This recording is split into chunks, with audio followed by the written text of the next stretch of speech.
오늘은 요한계시록 이제 본문 강의를 들어갑니다. 1절에서 1장 1절에서 9절 말씀 중심으로 요한이 증언한 예수 그리스도라고 하는 제목의 말씀으로 함께 은혜를 나누려고 합니다.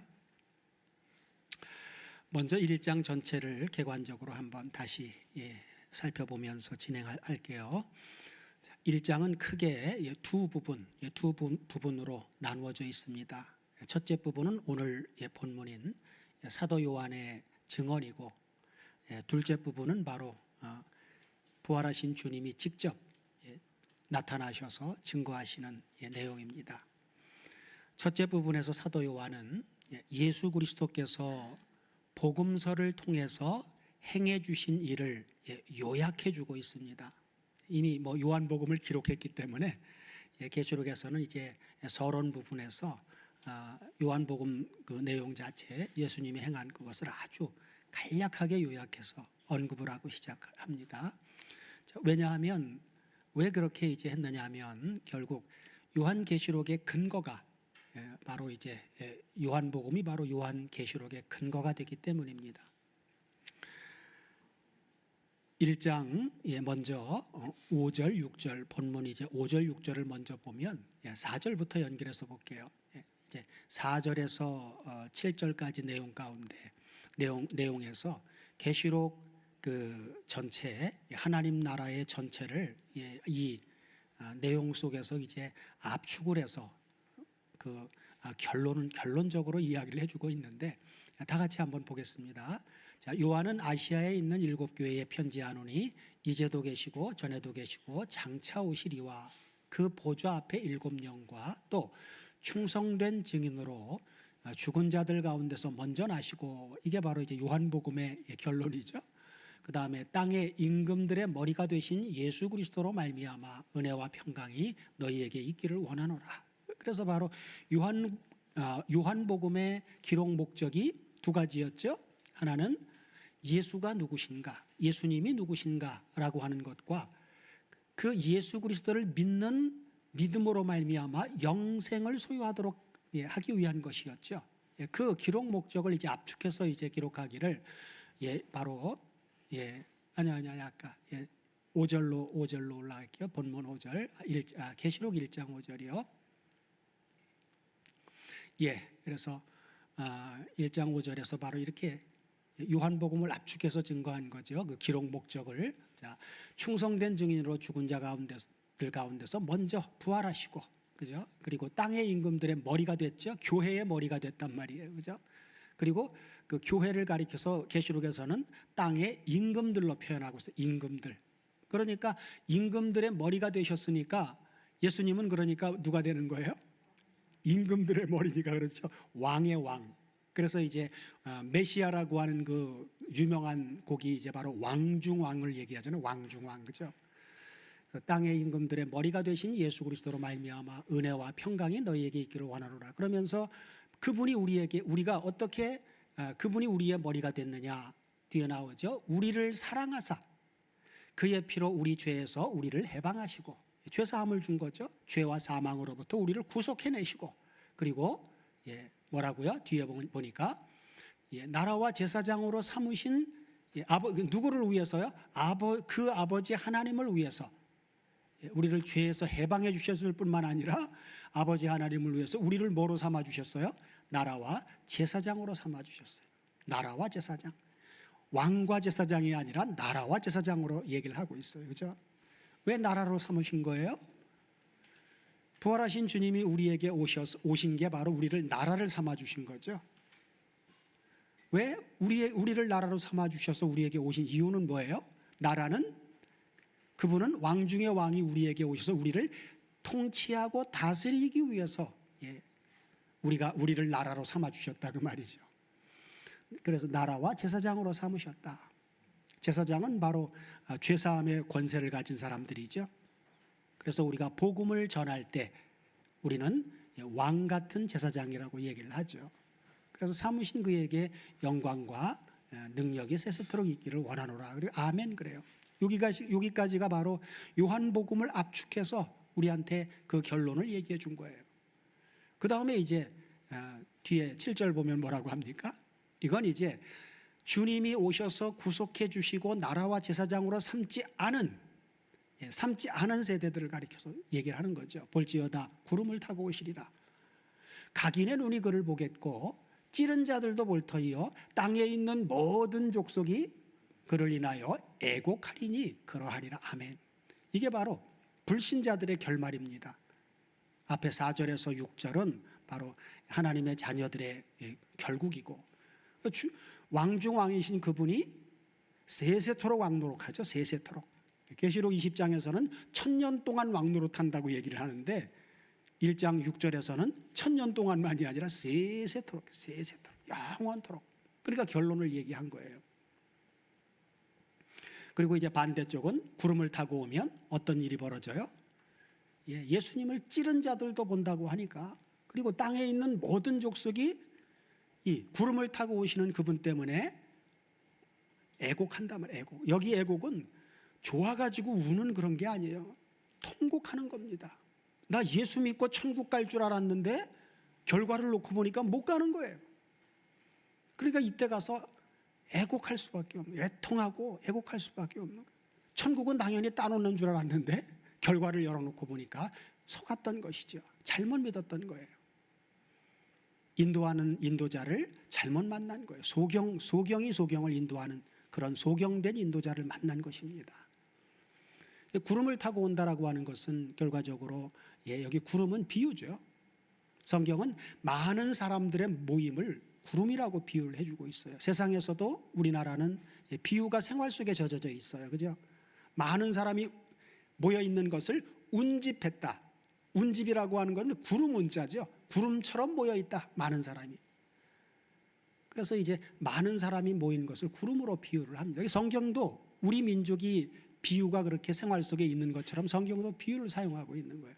그래서 여기 구름 타고 온다라고 하는 것을, 이 구름을 데살로니가전서 3장 13절을 보면 거기는 그냥 드러내놓고 얘기를 해줬어요. 구름이라고 표현을 안 하고.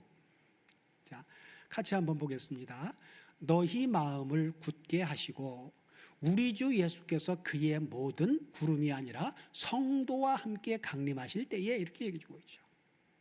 여기는 나라와 제사장을 삼아서 세세토록 왕노릇하는 성도와 강림한다 그 말이에요.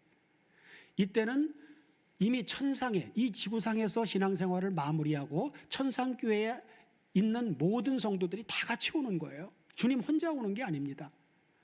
그리고 이 지구상에는 누가 있어요? 지상교회에 남아있는 성도들이 있겠죠.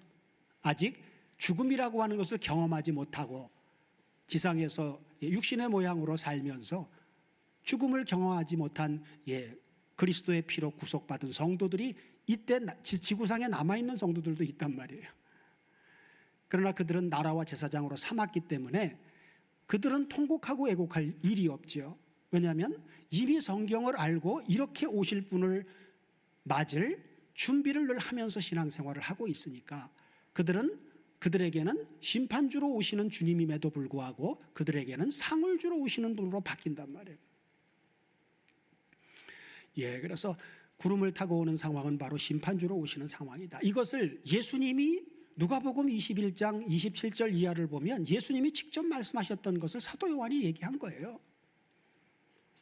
자, 같이 한번 보겠습니다. 여기도 누가복음 21장은 예수님이 말씀한 종말론이에요. 마태복음 24장과 똑같은 내용을 누가복음에는 조금 이제 관점이 좀 차이점이 있기는 한데 똑같은 내용입니다. 자, 그때의 사람들이 인자가 여기도 똑같이 구름을 타고, 근데 계시록에서는 구름을 타고 온다고만 했지 어떤 모습으로 오는지는 안 해놨는데 여기는 분명하게 얘기하죠. 능력과 큰 영광으로 온단 말이에요. 2000년 전에 성육신한 예수님은 능력과 큰 영광으로 오셨습니까? 아니에요. 연약한, 그렇죠. 때리면 맞고, 그죠? 비난하면 비난받고 그런 연약한 육신으로 오셨단 말이에요. 그러나 심판주로 오시는 이분은 능력과 큰 영광으로 오니까 혈과 육이 이분 앞에 항의조차도 할 수 없습니다. 그때는 그 앞에 얼굴을 들 수조차도 없어요. 마치 사도 바울이 사울일 때 다메섹 도상에서 해보다 더 7배나 밝은 부활하신 주님의 모습으로 나타나니까 율법 아래서 흠이 없다고 아주 장담했던, 최고라고 했던 사울이 그 앞에 꼬꾸라질 수밖에 없었지요. 이때 바로 혈과 육의 모든 속한 존재들은요 다 그렇게 됩니다. 그냥 죽어나가 자빠질 정도. 모세의 출애굽 사건 때도 시내산에 여호와 하나님이 임재하셨을 때 어땠습니까?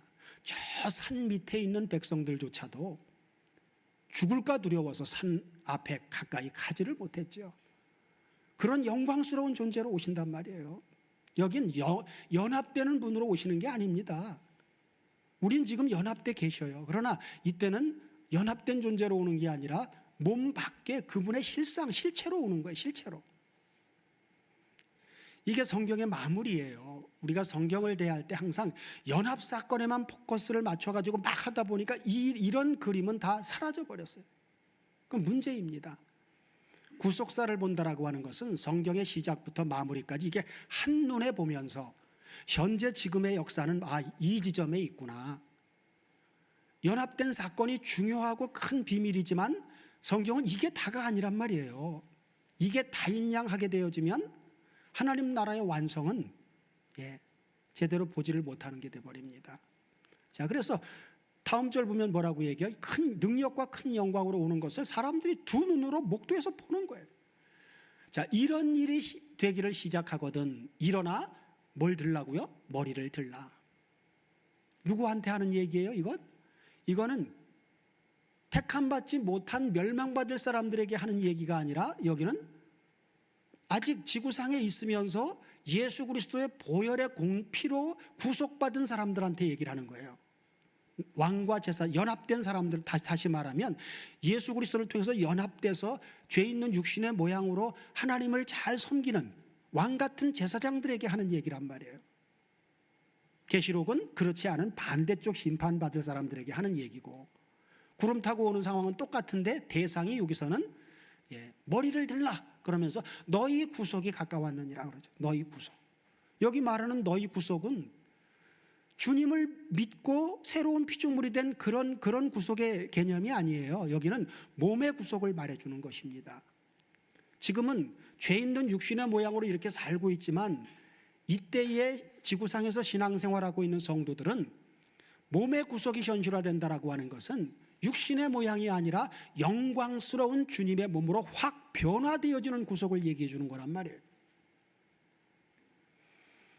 그래서 뒤에 연결해서 보면 이 비유로 이르시되 무화과나무와 모든 나무를 보라. 싹이 나면 너희가 보고 여름이 가까운 줄 자연히 아나니 이와 같이 너희도 이런 일이 나는 것을 보거든 하나님 나라가 가까운 줄을 알라 그래요. 여기서 말하는 하나님 나라는 우리 속에 임재한 하나님의 나라가 아니에요. 여기는 몸 밖에 임하는 하나님의 나라를 말해주고 있는 거예요. 여기 하나님의 나라도 연합된 우리 안에 임재하는 하나님의 나라와 완성될 때는 전체적인 이건 얼굴과 얼굴을 대면해서 하나님의 모든 자녀들이 다 구원받은 이 전체적인 하나님의 완성된 나라의 그 나라의 임재함을 말하는 거란 말이에요. 거룩한 성 새 예루살렘이 하늘에서 내려오지요. 그런 임재를 말하는 거란 말이에요. 지금은 우리 안에 바로 천국이신 주님이 연합되어 있어요. 감춰져 있는 거예요. 감춰져. 근데 여기는 감추인 하나님의 나라가 아니라 드러난 하나님의 나라가 가까이 오는 줄 알라 그런단 말이에요. 그러면서 뒤에 나오죠. 내가 진실로 구속받아야 될 너희들에게 말하지만 뒤에 말해 이 세대가 지나가기 전에 다 이룰 것이다. 그러면서 천지는 없어지겠으나 내 말은 없어지지 않는다. 그러면서 경계를 주죠. 너희는 스스로 조심하라. 그렇지 않으면 방탕함과 술 취함과 생활의 염려로 마음이 둔해지고 뜻밖의 그날이 주님이 심판주로 강림하는 그날이 덫과 같이 너희에게 그게 노아의 때와 같다 그랬잖아요. 노아의 때 노아는 그분의 심판주로 임재하는 그 역사를 미리 말씀을 듣고 깨달아서 그걸 준비하고 살고 있죠. 그런데 세상 사람들은 아무리 얘기해도 준비를 안 하고 잘 먹고 잘 입고 먹고 마시고 시집가고 장가가고 있으면서 생활에 염려하면서 살아가고 있어요. 그들에게는 심판이 덫과 같이 왔잖아요. 왜 죽는지도 모르고 다 죽어나갔어요. 그것과 똑같다 그 말이에요. 마지막 때 그분이 그때는 홍수로 심판하는 게 아니라 심판주로 모든 구원받은 성도와 함께 임재해서 알곡과 지상교회는 위로 데리고 가고 남은 존재들은 다 불못으로 집어넣는 역사로 마무리되어진단 말이에요. 그래서 다음 절 보면 얘기하죠. 그날이 덫과 같이 너희에게 이 말이라도, 이 날은, 그렇죠, 구름을 타고 심판주로 오시는 그날은 온 지구상에 거하는 모든 사람에게 이 말이라. 그죠? 주님이 이렇게 밝히 말씀해 준 거란 말이에요.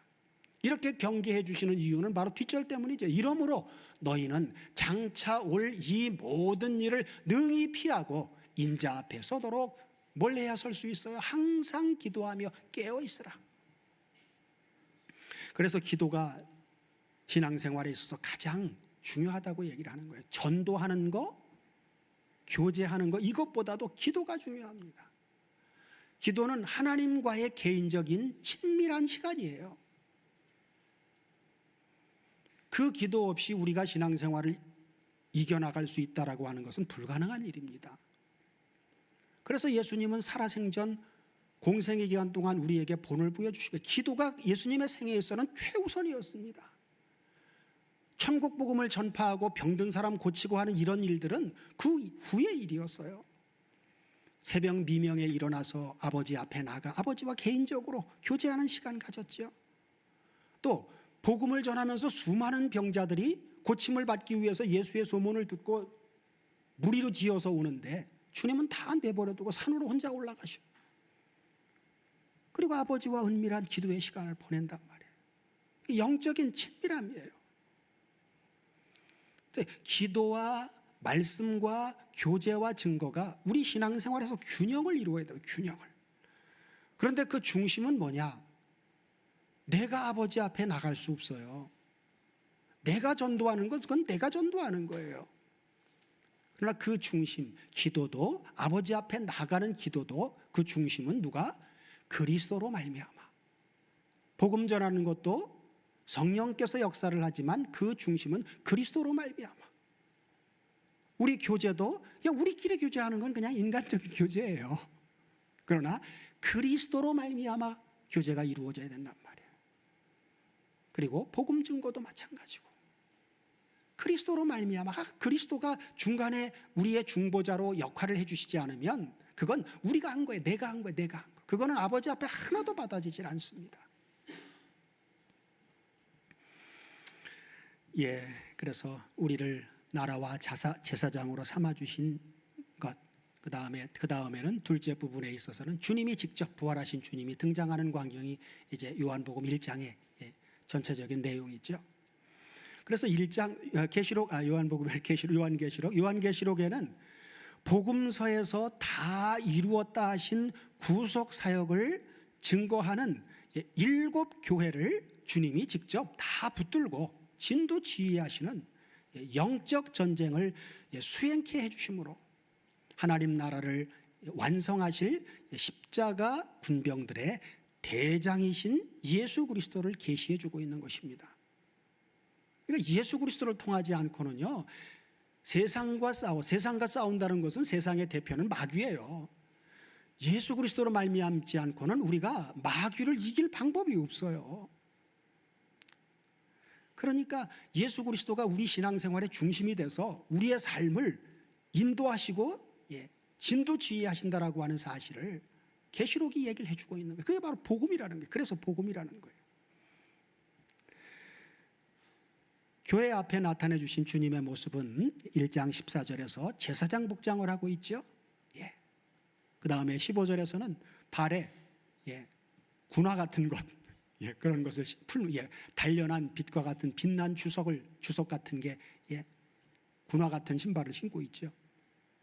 그 다음에 16절에서는 그 입에서는 좌우에 날선 검, 무기가 나오는 그런 아주 전쟁에 능하신 용사의 모습으로 주님의 모습이 등장하는 거예요. 왜? 계시록은 전투니까 전투. 교회와 함께 용과 짐승과 거짓 선지자와 싸우는 복음의 전쟁을 하는 이걸 실제적인 전쟁을 얘기해 주고 있는 거니까. 그래서 계시록에 등장하신 주님은 승천하셔가지고 하나님 보좌 우편에 앉아 계신 분으로 소개를 하는 게 아니고, 그렇죠? 2장 1절에서 말하는 것처럼 7 금촛대 사이에 다니시고 있는, 그러니까 지금 현재 행하고 계신 그러한 주님으로 계시해 주고 있는 것이죠. 그래서 계시록은 바로 현재의 예수님을 말하는 거다. 요한복음은 과거의 예수님을 얘기해 주는 거고. 자, 그렇게 등장하신 주님은 결국 영적인 전쟁에 있어서 피곤하고 지친 예수 그리스도의 십자가의 군병인, 계시록을 기록한 것은 요한이죠. 요한에게 직접 찾아오셔가지고 17절을 보면 어떻게 합니까? 1장 17절을 보면, 자, 부활하신 주님이, 자, 내가 볼 때에 그 발 앞에 엎드러져 죽은 자 같이 되매 그분이 오른손을 얹고, 이 연합된 예수님이 아니잖아요, 그죠? 사도 요한의 몸 밖에 나타나신 주님이 엎드려져 죽은 자 같이 된 사도 요한의 머리에다가, 그렇죠, 오른손을 얹는단 말이에요. 그러면서 두려워 말라, 두려워 말라. 그러면서 바로 용기를 북돋아주는 것이죠. 그래서 바로 요한계시록 1장에 등장하는, 계시록에 등장하는 예수님은 바로 십자가 군병들의 누구다? 대장이다. 십자가의 군병들의 대장이라고 말씀하는 거예요. 계시록 1장 1절 본문 한번 들어가 보도록 하겠습니다. 1장 1절에 보면 뭐라고 시작을 하죠? 예수 그리스도의 계시라. 여기서 말하고 있는 그 예수 그리스도의 계시라고 하는 의미를 그냥 예수 그리스도에 의한 계시다, 이렇게 보는 것은 좀 성경이 말씀하는 부분과 좀 완벽하게 그걸 이해하기에는 미흡하다 그랬어요. 예수 그리스도가 계시해 준 건 맞습니다. 그러나 근본적으로는 하나님이 계시해 준 거죠. 그래서 예수 그리스도에 의한 계시라고 하는 입장보다 무엇이라고요? 앞서서 우리가 잠깐 언급했듯이 요한계시록의 핵심이 바로 예수 그리스도 자신을, 예수 그리스도에 대한 어떤 게 아니라 예수 그리스도 자신을 계시하고 있기 때문이죠. 자, 요한복음 8장 13절부터 보면 2000여 년 전 예수님이 오셔서도 예수님은 누구를 증거했느냐? 자, 같이 보시면, 자, 바리새인들이 가로되 내가 너를 위하여 증거하니 내 증거는 참되지 아니하도다 그래요. 그렇죠? 예수님이 누굴 증거한다고요? 내가 너를 위해서 증거한다 그래요. 그 사복음서는 주제가 전부 뭐라고요? 예수님은 누구신가? 그러니까 예수님 자신도 자기가 누군가를 증거하는 거예요. 예수님이 다른 어떤 존재를 증거하는 게 아니란 말이에요. 그러니까 바리새인들이 듣고는, 야, 네가 너를 증언하니 네 증거는 그건 참된 게 아니다, 잘못된 거다, 이러고 있단 말이에요. 그랬더니 예수님 뭐라고요? 예수께서 대답하여 가라사대 내가 나를 위하여 증거해도 내 증거는 참된 거다. 응? 나는 내가 어디서 오며 어디로 가는 것을 나는 알고 있음이오니와 너희는 내가 어디서 오며 어디로 가는 것을 알지 못하는구나. 주님은 어디서 와서 어디로 가는 분입니까?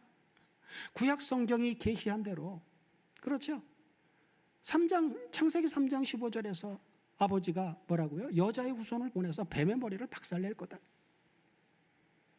그 여자의 후손이 바로 아브라함의 자손, 다윗의 자손으로 오신 분이 예수 그리스도인데, 그분은 요한복음대로 말씀 하나님으로 영원부터 계셨던 성자 하나님이시란 말이에요.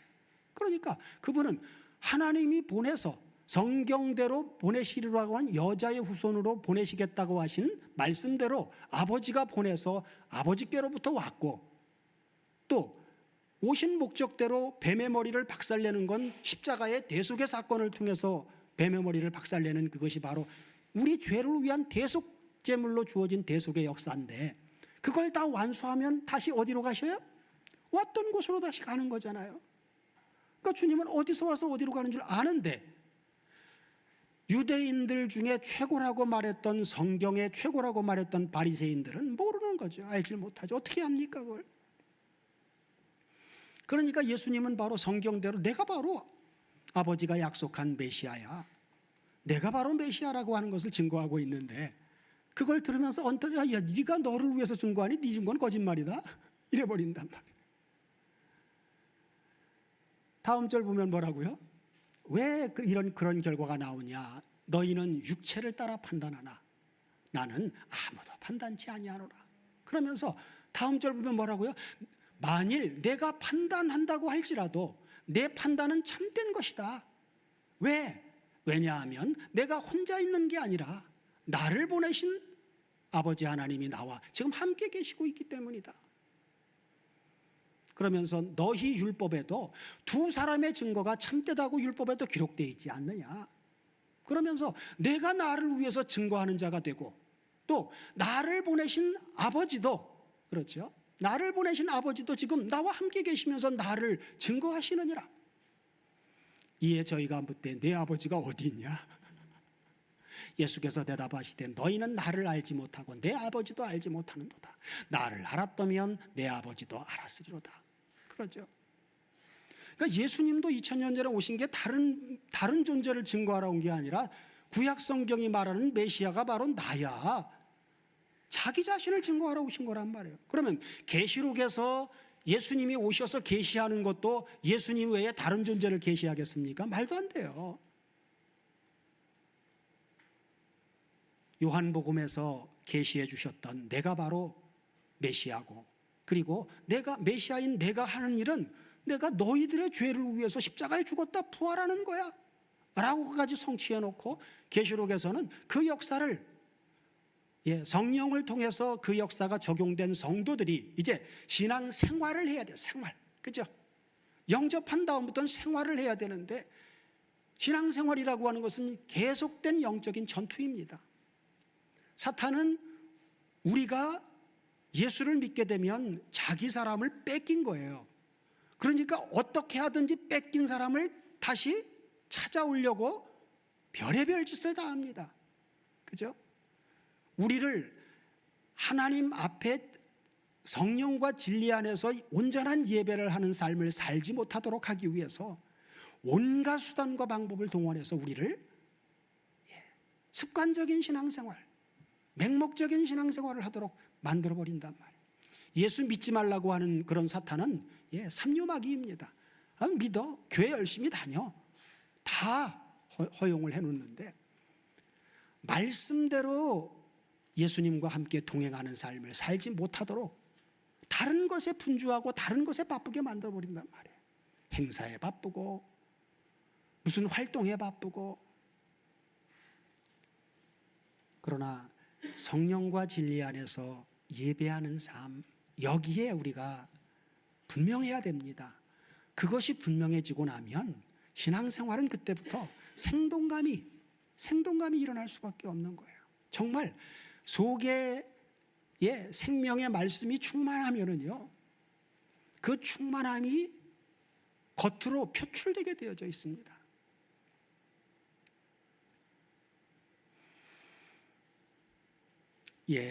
그래서 바로 요한계시록도 누구를 증거하는 거다? 지금 살아서 역사하시는 예수 그리스도를 증언하고 있는 것이 바로 요한계시록이다 그 말이에요. 그러므로 사도 요한은 예수와 그리스도를 결코 떼어놓지를 않습니다. 3번이나 모두 누구라고요? 예수 그리스도. 예수 그리스도라고 하는 말이 무슨 말입니까? 풀어서 설명을 하면 예수가 그리스도다라고 하는 얘기예요. 성육신에서 오신 이 예수가 구약 성경이 말하는 그 유일한 메시아, 바로 이분이 메시아다라고 하는 게 예수 그리스도라고 하는 말이에요. 우리가 기도할 때도 예수 이름으로 기도합니다라고 하는 건 옳지 않습니다. 예수 그리스도로, 예수 그리스도의 이름으로, 또는 바꿔서 그리스도 예수의 이름으로 기도합니다. 그럼 그리스도 예수라고 하는 말은 무슨 말이에요? 반대죠. 구약 성경이 말한 메시아가 바로 예수다 그 말이에요. 그게 바로 그리스도 예수라고 하는 말의 의미입니다. 그래서 증언하려고 하는 계시의 말씀이 바로 예수가 그리스도다라고 하는 것으로, 이것이 바로 사도 요한이 계시록을 통해서 우리에게 증거하고자라고 하는 그 핵심이에요. 그러므로 계시록에서도 최우선으로 누구를 만나야 돼요? 최우선적으로 누구를 만나야 돼요? 다른 분이 아니라 예수 그리스도를 만나야 되는 거예요. 예수 그리스도. 그냥 영접해서 모시고 그냥 가만히 계신 예수 그리스도가 아니라 요한계시록에서는 나를 붙들고 영적인 전쟁에 직접 참여해가지고 영적 전쟁을 수행하는 십자가의 군병들을 붙잡고 역사하시는 그 예수 그리스도를 만나야 된다 그 말이에요. 그래서 계시록 14장 4절을 보면 바로 계시록이 말하고 있는 승리한 그러한 성도들은 바로 이런 사람들이죠. 다 같이 한번 보세요. 이 사람들은 여자로 더불어 더럽히지 아니하고 정절이 있는 사람들이다. 이 정절, 여기서 말하고 있는 정절은 어떤 정절이에요? 주님과 우리 사이는 신랑과 신부 사이죠. 그러니까 주님과 나 사이에 더러움이 없단 말이에요. 아주 깨끗한 정결한 신부로서, 이 정절이라고 하는 단어가 파르테노스. 그래서 바로 고린도후서 11장 2절에 사도 바울이 내가 너희를 정결한 처녀로 한 남편인 그리스도에게 중매하려 함이로다라고 할 때 그 처녀, 정결한 처녀 똑같은 단어예요. 예수 그리스도의 신부란 말이에요. 그래서 정결한 처녀들이다 그 말이에요. 그러면서 뭐라고요? 어린 양이 어디로 인도하든지 따라가는 자며, 그렇죠? 4절이요. 계시록 14장 4절인데 다른 데로 갔네요. 그래서 어린 양이 어디로 인도하든지 따라가는 자며, 그죠? 그러면서 뭐라고요? 사람 가운데서 구속을 받아 처음 익은 열매로, 이게 바로 부활의 첫 열매죠. 첫 열매인 주님과 연합되어지면 바로 우리가 부활에 동참한 자, 거듭났다 그 말이에요. 거듭난 자가 부활에 동참한 자예요. 그러나 여기는 완전히 세상에서 신앙생활이 끝나고 영화로운 몸으로 되어지는 그런 과정은 아닙니다. 여기 하나 완성되면 그렇게 되는 거죠. 처음 열매로 구속을 받아 처음 익은 열매로 하나님과 어린 양에게 속한 사람들이다. 그 입에는 뭐가 없어요? 거짓말이 없고 흠이 없는 자들이다, 이렇게 말씀해 주고 있잖아요. 계시록에서 등장하는 이 살아계신, 지금도 살아서 역사하시는 그분을 우리가 만나야만 그분과의 관계성 속에서 정결한 삶을 살아낼 수가 있는 거예요. 연합된 주님은 당연히 우리를 예수 안에 만들어 주었고, 그리고 하나님 앞에 값없이 의롭다함을 얻은 존재를 만들어 주었어요. 우리의 삶을 주관하고 우리를 통치해 나가십니다. 그러나 계시록에서는 그 연합된 주님만이 아니라 또 외적으로도 역사하시는 주님. 사도행전에 보면 사도 바울이 복음을 증언하러 다닐 때 사도 바울 연합된 사람이잖아요. 그런데 때로는 주님이 환상 중에 나타나서 인도하기도 하고, 그렇죠. 몸 밖에 나타나서 역사하시는 역사도 있잖아요. 두 가지 예수님의 역사를 동시적으로 봐야 된단 말이에요. 하나만 보면 안 된다 그 말이에요. 오늘은 여기까지 나누고 다음 시간에 연결해서 나누도록 하겠습니다. 한 주간도 주님과 동행하는 삶을 통해서 계시록에서 등장하시는 이런 주님과의 또 역사를 경험하는 그런 날들이 되게 해주시기를 주님의 이름으로 축원드립니다.